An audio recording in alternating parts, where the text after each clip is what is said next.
Hello नमस्कार दोस्तों, स्वागत है आप लोगों का सिविल एजुकेशन पीसीएस में। टेस्ट नंबर 3 तक हो चुका था हम लोग का। यूपी पीसीएस आर के लिए टेस्ट सीरीज करते हैं। टेस्ट नंबर 4 है ये, और इसमें मई और जून 2024 का करंट अफेयर्स मिलेगा। ठीक है, ये पूरा फुल मॉक होता है 200 क्वेश्चन का। तो पहले जीएस का करते हैं हम लोग, ठीक है। हिंदी के 60 क्वेश्चन से बाद में करते हैं। पीसीएस प्री का रिजल्ट भी आ गया है 2024 का। जिनका हुआ है बहुत बहुत बधाइयाँ। मेंस की तैयारी कीजिए बढ़िया से। और जिनका नहीं हुआ है कोई दिक्कत नहीं यार, परेशान होने की ज़रूरत नहीं है। समय एक जैसा नहीं रहता है। आपके सामने जो है अभी आर ओ का, उसको कीजिए। ठीक है, चलिए क्वेश्चन करते हैं। पहला क्वेश्चन पूछा है इंडियन नेशनल कांग्रेस की स्थापना से संबंधित। आईएनसी की जब स्थापना हुई तो इससे पहले जो संस्थाएं हुआ करती थी, पूर्ववर्ती संस्थाएं यहाँ पे लिखा हुआ है, तो उन्हीं को देखना है। देखो, जैसे यहाँ पे 3-4 ये जो इंस्टीट्यूशंस थी उसके बारे में पूछा गया क्वेश्चन। ये पीसीएस प्री 2024 में भी पूछा गया था, अगर आप लोगों को ध्यान हो तो। यहाँ पे जो संस्था है, इंडियन लीग है, लैंड होल्डर्स सोसाइटी है, इंडिया एसोसिएशन है, ईस्ट इंडिया एसोसिएशन और बम्बई प्रेसिडेंसी एसोसिएशन, चारों के बारे में ईयर पूछा गया होगा, है ना, और किसके द्वारा स्थापना की गई है, ये बस देखना है आपको। फैक्चुअल क्वेश्चन है वैसे। जैसे पहला स्टेटमेंट है, इंडियन लीग की जो स्थापना की गई थी 1875 में की गई थी। ये बात ठीक है, 1875 में की गई थी, लेकिन सुरेंद्र नाथ बनर्जी के द्वारा नहीं की गई थी, इसलिए गलत हो जाता है। इसका करेक्ट आंसर है शिशिर कुमार घोष। इंडियन लीग की स्थापना 1875 में शिशिर कुमार घोष के द्वारा की गई थी। ठीक है, तो ये ध्यान रखना है, ईयर भी ध्यान रखना है, 1875। तो गलत हो जाता है पहला स्टेटमेंट। दूसरी बात देखिए, जमींदारी एसोसिएशन जो है, इसका दूसरा नाम जो है वो लैंड होल्डर्स सोसाइटी भी है, और इसकी स्थापना 1838 में की गई थी, ये बात भी ठीक है। और स्थापना की गई थी द्वारकानाथ टैगोर राधाकांत देव के द्वारा, ये बात बिल्कुल ठीक है। ईयर याद रखें, और स्थापना कर्ता कौन थे ये भी याद रखें। दूसरी बात ठीक है।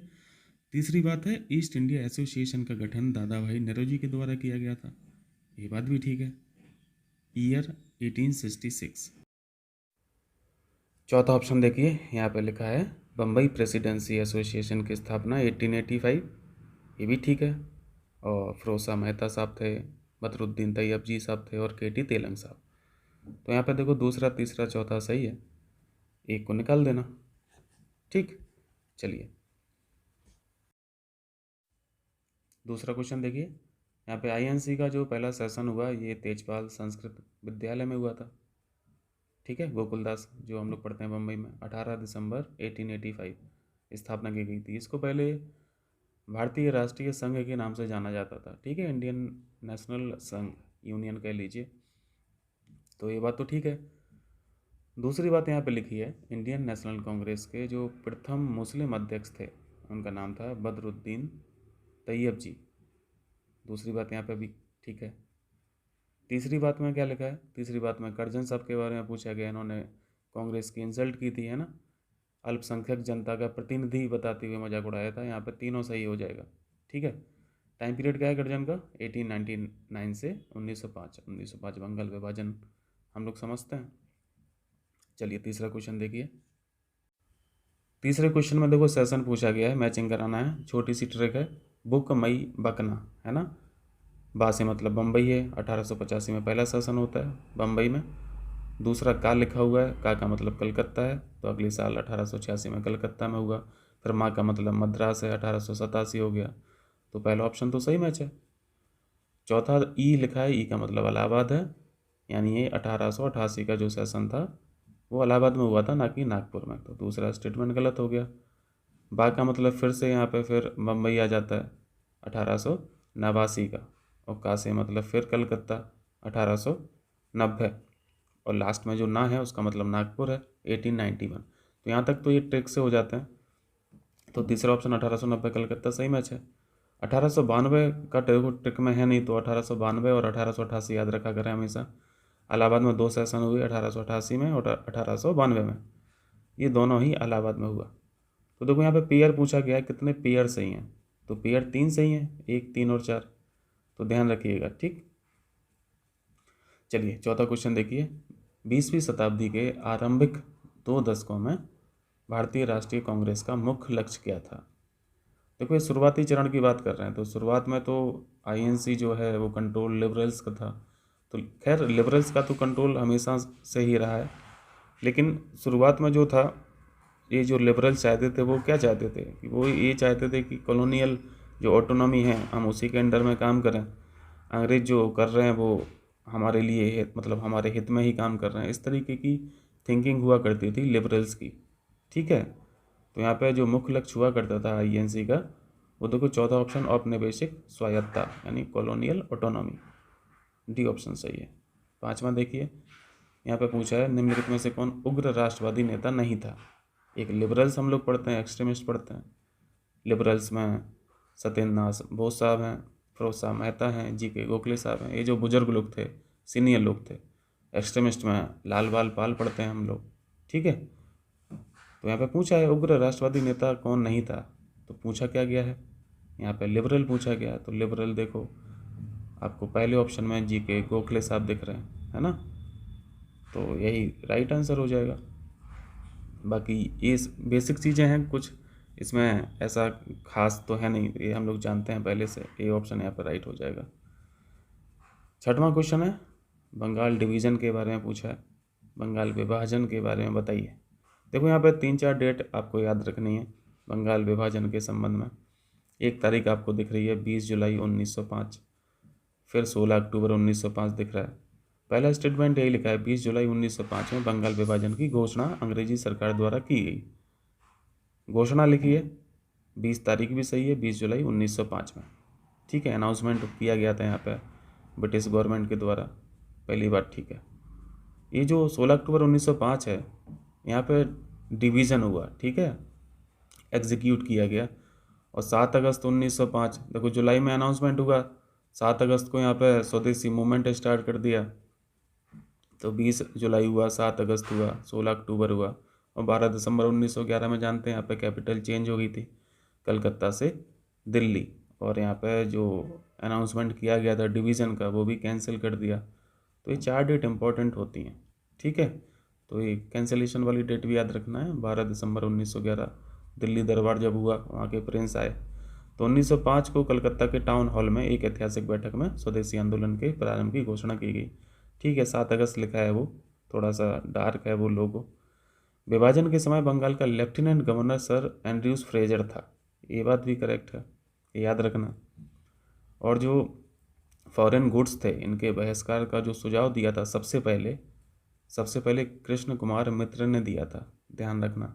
ठीक है, और रवींद्रनाथ टैगोर साहब जो थे उन्होंने तो इसको मतलब बेमतलब का बेस्ट बताया था, है ना, निष्ठुर बेस्ट बताया था ब्रिटिश वस्तुओं का बहिष्कार को। और इनकी एक संजीवनी किताब थी, उसमें ये बताया था इन्होंने। ठीक है, कृष्ण कुमार मित्र साहब की संजीवनी एक मैगजीन थी, उसमें इन्होंने ये सजेशन दिया था, सुझाव दिया था। चारों बातें यहाँ पे ठीक हैं, क्लियर है।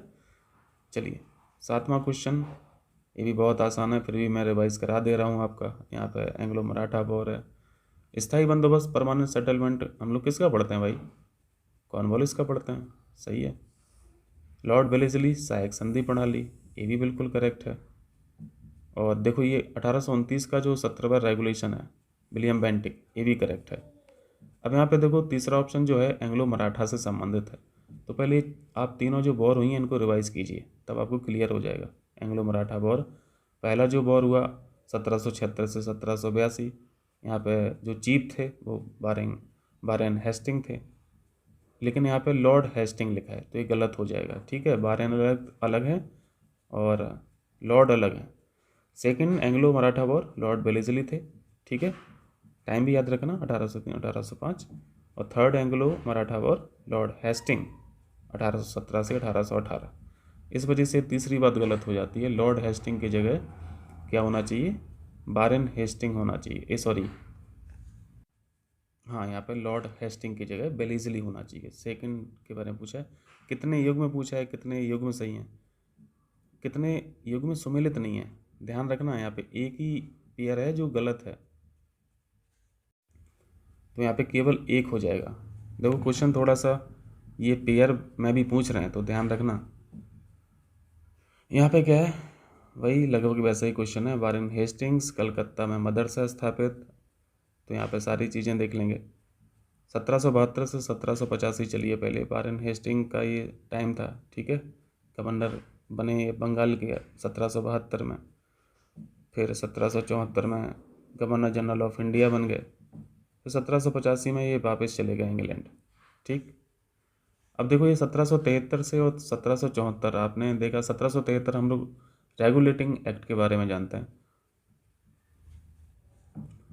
और 1781 की बात हम लोग जान ही रहे हैं, ये पहले स्टेटमेंट में लिखा है। ये थोड़ी सी वॉइस ओवर हो सकती है यार, मैं वॉइस को दोबारा रिकॉर्ड कर रहा हूँ, ठीक है, वीडियो रिकॉर्ड हो चुका था, पता नहीं किस वजह से आवाज़ नहीं आई, तो मैं फिर से उस पर वॉइस ओवर कर रहा हूँ, इस वजह से थोड़ा सा मिसमैच हो सकता है मार्क करने में, ठीक है। दूसरा ऑप्शन जो है, कॉर्नवालिस को भारत के नागरिक सेवा का जनक, बिल्कुल करेक्ट है, क्योंकि इन्होंने थाना की व्यवस्था की थी, पुलिस प्रशासन वाला जो काम था इन्होंने किया था। कॉर्नवालिस का जो टाइम पीरियड है वो 1786 से 1793, और 1793 तो भूलना ही नहीं चाहिए, क्योंकि 1793 का क्या है, परमानेंट सेटलमेंट है ना, ये 2 बार आए थे, 1786 से 1793, फिर ये 1805 में भी आए थे। खैर इन्होंने कुछ कर नहीं पाया था उस टाइम पे, 1805 में ये ख़त्म हो गए थे, ठीक है, मृत्यु हो गई थी इनकी। 1793 जमींदारी सिस्टम, परमानेंट सेटलमेंट याद रखें इनका, खैर बेसिक है, हम लोग जानते हैं। और तीसरा ऑप्शन में है, लॉर्ड बेलेजली ने कलकत्ता में फोर्ट विलियम कॉलेज की स्थापना सिविल सेवकों के प्रशिक्षण हेतु की थी। तीनों बातें यहाँ पे सही हो जाएंगी, ठीक है। चलिए टाइम फ्रेम वगैरह याद रखना, तीनों के, दोनों के बताएं, और इनका भी जान लीजिए। लॉर्ड बेलेजली का जो था 1798 से 1805, ठीक है, 1805 में फिर एक कॉर्नवालिस कुछ समय के लिए आए थे, फिर ये मर गए थे। चलिए नवा क्वेश्चन देखिए। नवे क्वेश्चन में, ये जो लिबरेटर ऑफ प्रेस बोला जाता था, ये किसे बोला जाता था? ये चार्ल्स मैडकॉफ को बोला जाता था, ये बिल्कुल करेक्ट है, प्रेस का मुक्तिदाता। ये फैक्चुअल क्वेश्चन पूछे जाते हैं, मैचिंग एचिंग में पूछे जाते हैं, तमाम क्वेश्चन पूछे जाते हैं हिस्ट्री से, तो यार 25-30 क्वेश्चन रहते हैं। दूसरा क्वेश्चन है, लॉर्ड ऑकलैंड ने भारत में दास प्रथा का समाप्त किया था। तो ऑकलैंड नहीं थे यहाँ पे, दास प्रथा यानी ये जो स्लेवरी सिस्टम था, ये एलन बरो का काम था, इसको एबोलिश जो किया था वो एलन बरो ने किया था, और एलन बरो एंग्लो अफगान के लिए भी जाने जाते हैं, इसी टाइम पे थे, ठीक है। और लॉर्ड डलहौजी, तीसरा स्टेटमेंट है लॉर्ड डलहौजी के बारे में। 1854 में इन्होंने डाक टिकट का प्रचलन किया था, उस समय पे 2 पैसे में भारत में कहीं पे भी ये आपका डाक चला जाता था, ठीक। चलिए 10वां है, एंग्लो मैसूर वॉर। 4 वॉर हुई हैं, है ना, चारों के बारे में जानना है। पहला वॉर हुआ 1767 से 1769, हैदर अली और अंग्रेज़ों के बीच। ये संधियाँ याद रखना है भाई, ठीक है, हर वॉर की एक संधि है, और टाइम पीरियड आपको ध्यान रखना। मद्रास की संधि पहले वॉर से संबंधित है। सेकेंड वॉर देखेंगे तो यहाँ पे पोर्टी नोवो का युद्ध हुआ, यहाँ पे हैदर पराजित हो जाते हैं 1780 से 1784, लेकिन ये 82 में ही मर जाते हैं, तो बाकी 2 साल फिर कमान जो संभाली वो टीपू सुल्तान ने संभाली थी। यहाँ पे आपको मंगलौर की संधि याद रखना है। फर्स्ट वॉर मद्रास की संधि, सेकंड वॉर मंगलौर की संधि टीपू के द्वारा, ठीक है, क्योंकि पिताजी खत्म हो गए थे इनके, 2 साल इन्हीं ने देखा। फिर ये तीसरी वॉर जो होती है 1790 से 1792, 1790 से 1792, यहाँ पे अंग्रेज, मराठा और निज़ाम एक तरफ थे, और दूसरी तरफ थे टीपू सुल्तान। यहाँ पे एक संधि होती है श्रीरंगपट्टनम की संधि 1792, ठीक है। मैचिंग में क्वेश्चन पूछा जाता है इन संधियों का, ईयर सभी का याद रखें। और फिर एक वॉर और होती है, वो 1799 हम लोग पढ़ते हैं, है ना, वहाँ पे तो टीपू सुल्तान की मृत्यु हो जाती है, मार दिए जाते हैं। यहाँ पे बेलेजली थे, ठीक है। तीसरे वॉर में कॉर्नवालिस होते हैं, और चौथी वॉर में बेलेजली थे, याद रखना। देखो टाइम पीरियड सभी गवर्नर जनरल का याद रहेगा ना, तो काफ़ी चीज़ें आसान हो जाती हैं। अब पहला स्टेटमेंट पढ़िए। सेकंड एंग्लो मैसूर वॉर जो था वो 1780-84, साइड में आप देखते रहिए, ये बिल्कुल ठीक है। दूसरा स्टेटमेंट देखिए, पहला एंग्लो मैसूर जो हुआ ये 1767 से 69, ये भी ठीक है, लेकिन दूसरी बात गलत लिख दी। पोर्टी नोवो का युद्ध संबंधित है दूसरे वॉर से, ना कि पहले से, तो ये गलत है। तीसरे वॉर में क्या लिख रहे हैं, तीसरे वॉर में बेलेजली लिख रहे हैं, तो तीसरे वॉर में कॉर्नवालिस थे, बेलेजली नहीं थे, बेलेजली चौथे वॉर में थे, ठीक है। बाकी 1799 सही लिखा, टीपू की पराजय ये भी सही लिखा, बस तीसरे की जगह चौथा होना चाहिए, यहाँ पे केवल एक ही सही है। क्लियर है? चलिए 11वां क्वेश्चन क्या है, तथाकथित कुशासन के आधार पर निम्न में से किस गवर्नर जनरल ने मैसूर राज्य के प्रशासन को लिया था? याद रखें, लॉर्ड विलियम बेंटिक। टाइम जानते हैं ना इनका, राजा राम मोहन राय साहब थे, इनके टाइम पे तो 1828 से 1835, 1835 में मृत्यु हो जाती है इनकी, और 1833 में राजा राम मोहन राय साहब जो थे इनकी भी मृत्यु हो जाती है। ठीक है, सती प्रथा कानून हम लोग जानते हैं, ब्रह्म समाज भी जानते हैं ना, 1828 1829 काफ़ी एक्टिविटी हुई है इस टाइम पे। चलिए 12वां क्वेश्चन रिवाइज हम लोग का हो चुका है। प्रथम जो एंग्लो मैसूर था वो मद्रास की संधि क्लियर है। दूसरे में मद्रास का गवर्नर लॉर्ड, ये जो मैकार्टिनी लिखा है ये भी ठीक है, टीपू के बीच मंगलौर की संधि द्वारा हुआ। और कैलेंडर पद्धति याद रखें, कैलेंडर पद्धति और सिक्का ढलाई का जो न्यू टेक्नोलॉजी थी ये इसी ने अपनाई थी, टीपू सुल्तान ने। ये सेपरेट क्वेश्चन पूछे जाते हैं, यहाँ पे तीनों सही हो जाएगा। बेंगलोर की संधि, ये मंगलौर की संधि आपको ध्यान रखना है ना, सेकेंड बार। और चौथा है जैकोबिन क्लब का सदस्य श्रीरंगपट्टनम, स्वतंत्रता वृक्ष 1799 मृत्यु। सारे फैक्ट हम लोग जानते हैं, ठीक है, सभी हो जाएगा सही।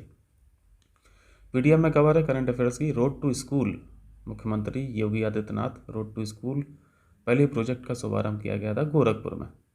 ठीक है, फैक्चुअल क्वेश्चन है, इंपॉर्टेंट है। 14वां ये क्या है, यहाँ पे जय साई के बारे में पूछा है। आईसीसी का जो नया अध्यक्ष है इन्हीं को चुना गया, जय साई को, और वे इस पद को सुशोभित करने वाले अब तक के सबसे युवा अध्यक्ष हैं, ये बात भी सही है।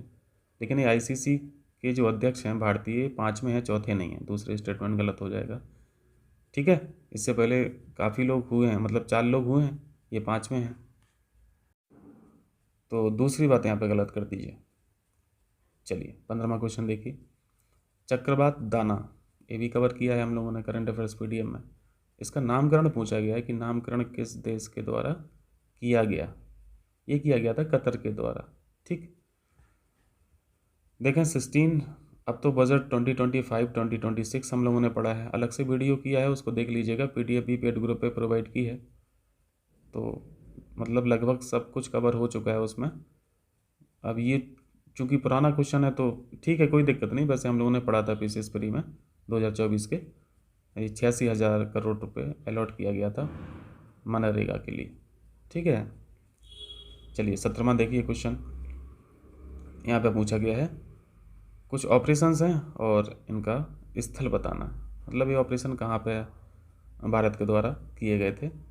जैसे सूडान में ऑपरेशन कावेरी, ठीक है, यहाँ पे गलत पूछा गया है। ठीक है, ऑपरेशन कावेरी सूडान ये ठीक है, ऑपरेशन करुणा म्यांमार ठीक है, और ये जो ऑपरेशन अजय है ये इजराइल में किया गया था। लेकिन ये चौथा ऑप्शन ये गलत है, ऑपरेशन दोस्त सीरिया, और ये जो तुर्की में भूकंप आया था ना, तो वहाँ पे ये ह्यूमैनिटेरियन जो असिस्टेंस होता है, सहायता होती है, मानवीय सहायता, उसके लिए किया गया था। ऑप्शन दोस्त यहाँ पे गलत मैच था। कॉल ऑफ द गिर जो बुक है इसके ऑथर पूछे गए हैं, इंपॉर्टेंट है, मार्क कीजिए। इनका नाम है परिमल नाथवानी। चलिए 19 देखिए, नोबेल शांति पुरस्कार 2024 का यहाँ पे पूछा गया है। आसान है, जापान की एक इंस्टीट्यूशन थी, है ना, निहॉन हिडाक्यो। चलिए 20 क्वेश्चन, अल बरूनी के बारे में पूछा गया यहाँ पे। इनकी एक रचना कृति बड़ी इंपॉर्टेंट है, किताब उल हिंद यानी हिस्ट्री ऑफ इंडिया। इसका दूसरा नाम भी है तहकीक ए हिंद। ठीक है, इस नाम से भी पूछा जाता है प्रश्न। जब ये भारत आए थे तो इन्होंने भारत पर लिखना काफ़ी, मतलब भारत के बारे में काफ़ी लिखा था इन्होंने। हाँ, जो इंडियन हिंदू कल्चर जो था उसके बारे में लिखा है, हिंदू फेथ सिस्टम जो था उसके बारे में लिखा है। अरबी भाषा में लिखी थी लेकिन ये किताब, ठीक, फारसी में नहीं लिखी थी। हाँ, ब्राह्मण मित्रों के लिए यूक्लिड के कार्यों का संस्कृत में अनुवाद किया गया था, तो ये दूसरी बात सही है। थोड़ा स्पीड ज़्यादा हो रही है ना वीडियो की, मैं उसको वॉइस ओवर किसी किसी क्वेश्चन में लेट हो जा रहा हूँ। शेख मोइनुद्दीन जो चिश्ती हैं, इनकी दरगाह पूछा अजमेर में है। शेख निजामुद्दीन औलिया साहब दिल्ली में है। ख्वाजा कुतुबुद्दीन बख्तियार काकी ये दिल्ली में है, फतेहपुर सीकरी में नहीं है। ठीक, और ये जो चौथा ऑप्शन लिखा है शेख फरीदुद्दीन गंज ए सकर अजोधन, अजोधन एक जगह है पाकिस्तान की, इनको बाबा फरीद के नाम से भी जाना जाता था। ठीक है, बाबा फरीद, अजोधन ये जो है ये पाकिस्तान की एक जगह है, तो ये ध्यान रखना, अजोधन। पाकिस्तान की एक जो बड़ी जगह है उसका नाम है पाकपट्टन, पाकपट्टन का कस्बा है अजोधन, याद रहेगा। चलिए, तो ये 21 हो गया। 22 देखें, ये भी इंपॉर्टेंट क्वेश्चन है। जाट सरदार थे एक राजा राम, इन्होंने सिकंदरा में स्थित अकबर का जो मकबरा है उसकी हड्डियों को निकाल कर जला दिया था। इनका नाम है निकालाव मनूची, मतलब इन्होंने उल्लेख किया है इस बात का। सरदार का नाम भी याद रखना, ठीक है, उल्टा करके भी क्वेश्चन पूछा जा सकता है। यहाँ पे कुछ कमीशंस हैं, इनको मिला दीजिए, उनके पर्पज भी जानना जरूरी है। फ्रेजर आयोग जो था 1902 का था, बटलर 27 का था, ली कमीशन 1923 का था, इस्लिंगटन जो 1912 का था, ठीक है। अब यहाँ पे पर्पज समझिए। फ्रेजर आयोग का जो स्थापना की गई थी, इसको देखो दूसरे नाम से भी जानते हैं, इंडियन पुलिस कमीशन के नाम से भी इसको जाना जाता है, फ्रेजर कमीशन को, इस बात को ध्यान रखिएगा। और उसके बाद फिर बटलर कमीशन जो आया, ये इंडियन स्टेट्स और ब्रिटिश गवर्नमेंट के मध्य जो रिलेशन है वो ठीक ठाक रहें, उसके लिए किया गया था, ठीक है। और ली कमीशन जो 1923 का था, ये था इंडियन पब्लिक सर्विस के बारे में, मतलब इंडियंस कितने होना चाहिए पब्लिक सर्विस में, ब्रिटिश कितना होना चाहिए, मतलब प्रोपोर्शन डिसाइड किया गया था कि 40% ब्रिटिश होंगे, 40% इंडियंस होंगे, ये सारी चीज़ें ली कमीशन में थी। तो इन सभी का पर्पज याद रखना, ठीक है। और इस लिंकटन कमीशन जो था ये भी पब्लिक सर्विस से ही रिलेटेड था। तो ली कमीशन और इस्लिंगटन जो कमीशन है, इन दोनों का पर्पस लगभग सेम ही था, तो इस बात को ध्यान रखिएगा। स्क्रीनशॉट ले लीजिए या फिर वीडियो को पॉज कर लीजिए, ईयर याद रखिए 1902, 1927, 1923 और 1912, ये सब अब मैच करते रहना, ठीक है, ये सब मैच कर लीजिएगा आप। ये आसान सा क्वेश्चन पूछा है, भारत का फर्स्ट इंजीनियरिंग कॉलेज कौन था। आईआईटी रुड़की जानते हैं, बट इसका नाम पहले थॉमसन कॉलेज ऑफ इंजीनियरिंग हुआ करता था, ठीक है, आईआईटी रुड़की। चलिए नेक्स्ट कीजिए। 25 में पूछा है, यहाँ पे 1857 का जो रिवोल्ट था इसके बारे में कई लोगों ने अलग अलग तरीके से बताया है, किसी ने बुक के माध्यम से बताया है ना, किसी ने कुछ तरीके से बताया है, मतलब एक संज्ञा दी है ना कि 1857 का जो रिवोल्ट था वो था क्या। जैसे अंग्रेज़ों के विरुद्ध हिंदू मुस्लिम षड्यंत्र जो बी ऑप्शन में आपको दिख रहा है, ये LR रीच का काम तो नहीं था, मतलब इन्होंने संज्ञा नहीं दी है, ये संज्ञा दी थी टेलर साहब ने। अंग्रेज़ों के विरुद्ध हिंदू मुस्लिम षड्यंत्र 1857 के रिवोल्ट को बोला गया आउटरम और टेलर के द्वारा, LR रीच के द्वारा नहीं। बाकी सब सही मैच है। सभ्यता और बर्बरता का संघर्ष, होम साहब, पूर्णतः सैनिक विद्रोह, सर जॉन लॉरेंस के द्वारा कहा गया था। और यह एक निरुद्देश विद्रोह था, ये एरिक स्टोक्स के द्वारा बोला गया था। तो इन सभी को याद रखना, ठीक है। स्टैटिक क्वेश्चन से पूछे ही जाते हैं, ठीक है। तो ये 25 क्वेश्चन कीजिए, फिर 26 से करेंगे। समय चूँकि यार कम मिल पाता है, तो जितना समय मिलता है उतना मैं कर लेता हूँ, और कोशिश करूँगा कि नेक्स्ट पार्ट में 140 तक कर लें, मतलब GS का पूरा कर लें। और लास्ट इसके पहले जो था प्लेलिस्ट पे है सारे वीडियोस, वहाँ पे अपडेट कर रहा हूँ। इसके बाद जो वीडियो रिकॉर्ड करूँगा पार्ट 2 तो रहेगा ही इसका, बाकी करंट अफेयर 3rd वीक बचा है, उसको भी करना है। तो PDF मैंने कंप्लीट कर लिए, प्रिपेयर कर लिए, उसको मैं अभी रिकॉर्ड कर ले रहा हूँ। तो हो सकता है शाम तक या फिर कल मॉर्निंग मिल जाएगा, कल छुट्टी भी है ना, कल संडे है तो कल रिकॉर्ड हो जाएगा। PDF मैं प्रोवाइड कर दूंगा, पेड ग्रुप पे आती हैं तो वहाँ से मिल जाएगा, ठीक है। चलिए फिर मिलते हैं नेक्स्ट वीडियो में। आप लोगों का बहुत बहुत शुक्रिया देखने के लिए, आभार।